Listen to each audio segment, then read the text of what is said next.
outside, and of course you can see several Seattle neighborhoods are going through major structural and demographic changes that can mean upheaval in individual communities in ways we haven't considered. Here to tell us about their new KCTS 9 in-close documentary short called There Goes the Gayborhood, please welcome David Albright and Matt Baum. It's good to have you both here. So what inspired this project? So I've been living on Capitol Hill for 10 years now, and every day I see Capitol Hill change. And every time one of the old buildings comes down, I always wish someone had taken the time to document what was there.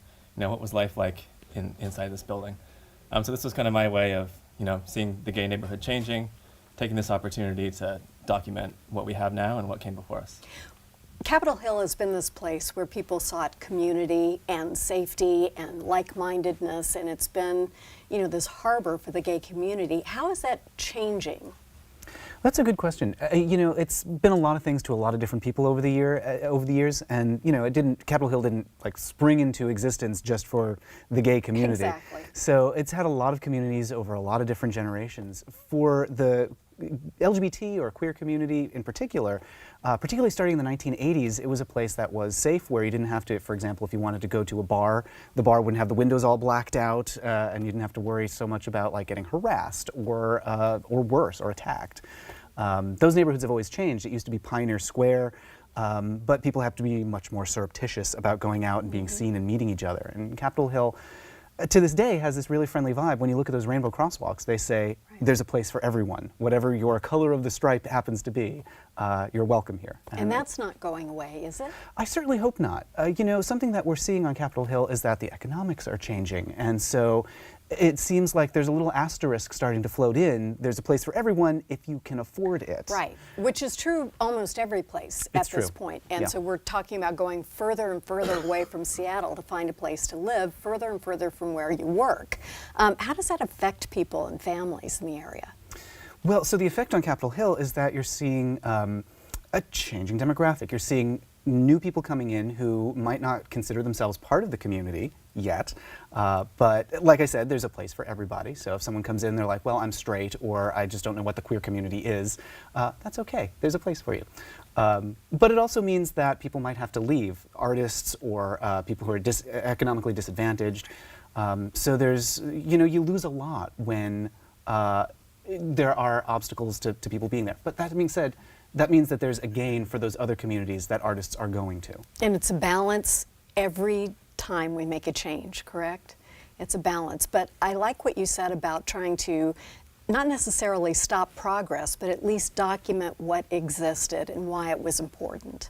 So there's a clip from your documentary we want to show. Can you help us kind of understand what it is? Yeah, so I think what this is going to be is Nathan Adams, who just opened up a bar down in White Center. So he left Capitol Hill, and this is him talking about what Capitol Hill's meant for him. Very good. Let's take a look. So many people, both of us know, most of our friends, that this is a special place for them, the Hill and this area. It's the fun of being able to go into Pony, have a couple drinks, see all your friends, then walk down to Diesel and see some other friends you hadn't seen in a while. It's seeing the community live as a community. And I think that's really hard to explain to someone who's not gay, because you take it for granted when you see your neighbors going jogging in the mornings or walking their dogs. You take all that for, oh, that's the neighborhood. That's just the way life is. But when you're gay, that's not the way life is. So the gayborhood becomes that. That's what Capitol Hill was for me when I came out. So it's important. That's really touching. It's something for us to think about and remember and embrace. And I know that the crosswalks, are just crosswalks, but they actually do speak to that, don't they? I mean, that means something. It does, and I'd love to see more like that. The crosswalks are a little symbol, but there's no like plaque that says why they're there. Right. So, I mean, I'd love to see, Mohai did some walking tours of queer history about 2 years ago.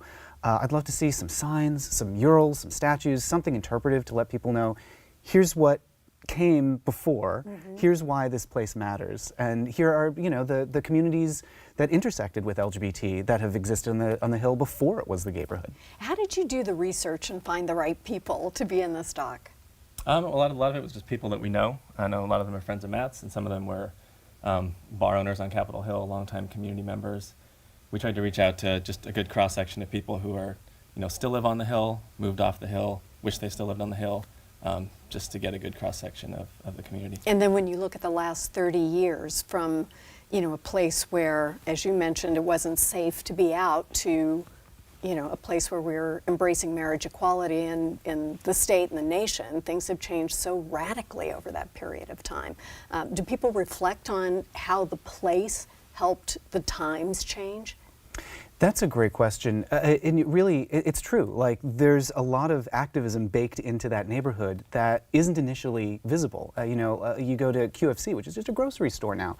But that was really, I mean, before it was just a grocery store, it was also a gathering place. That QFC used to stand for Queer Effing Central, is how it was known colloquially in the neighborhood. And people don't really call it that anymore, but that really was, it was an important place for people just to meet each other and feel safe and feel as though they were empowered.